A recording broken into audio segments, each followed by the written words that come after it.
Allemagne, Chemnitz. Au bord de la crise de nerfs à Chemnitz, les nerfs sont à vif et le dialogue laborieux après les incidents racistes consécutifs au meurtre d'un Allemand, qui ont donné à cette ville de l'ex-RDA une célébrité dont elle se serait bien passée.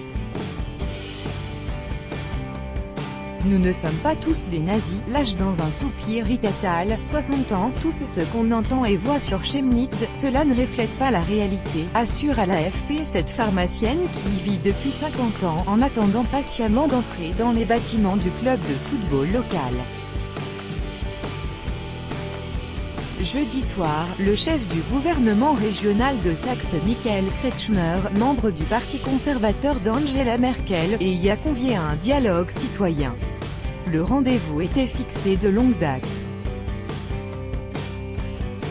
Mais les événements récents lui ont donné subitement un tout autre relief. Dégage, près de 500 habitants ont fait le déplacement, la salle est comblée, il fait chaud. Dehors, environ 800 personnes manifestent à l'appel d'un mouvement de la droite radicale pro-Chemnitz, dont 3 représentants siègent au conseil municipal. Allemagne. Copyright AFP, Jonathan Storey. De loin on entend à espace régulier des dégages, crier à l'attention du responsable politique. Et dans la salle, les esprits sont tout aussi échauffés. La maire social-démocrate Barbara Lodewig, également présente, en fait particulièrement les frais. Elle est copieusement conspuée à plusieurs reprises pendant sa prise de parole.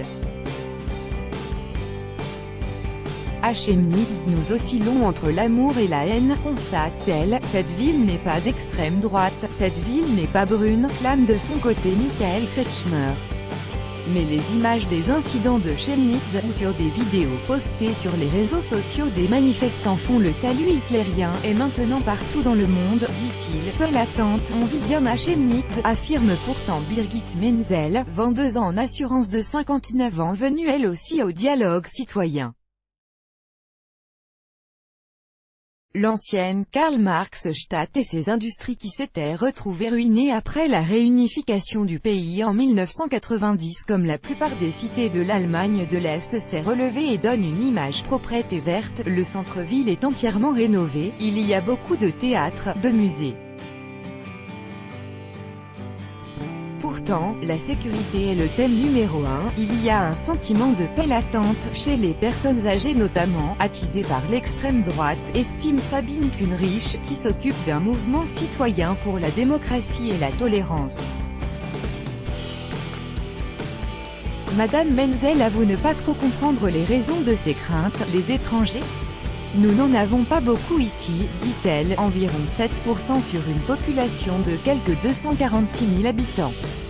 Pour elle, le meurtre de dimanche qui a mis le feu aux poudres, et pour lequel la police soupçonne de jeunes Irakiens et Syriens, est certes terrible, mais inédit et ne justifie pas ce déferlement de haine. La phrase de trop pour son voisin, un homme qui l'écoutait avec attention. Vous dites n'importe quoi, les gens ont peur et ils ont raison. Je ne laisse pas ma fille de 13 ans aller seule en ville, s'échauffe ce quarantenaire, le cheveu ras. Comment peut-on affirmer que les étrangers ne sont pas un problème? Vous n'avez pas lu ce qui s'est passé, dit-il. Une femme d'une cinquantaine d'années à côté de lui approuve. Si la victime avait été votre enfant, vous ne réagiriez pas comme ça. Tout droit de reproduction et de représentation réservé. Copyright 2018, Agence France Presse.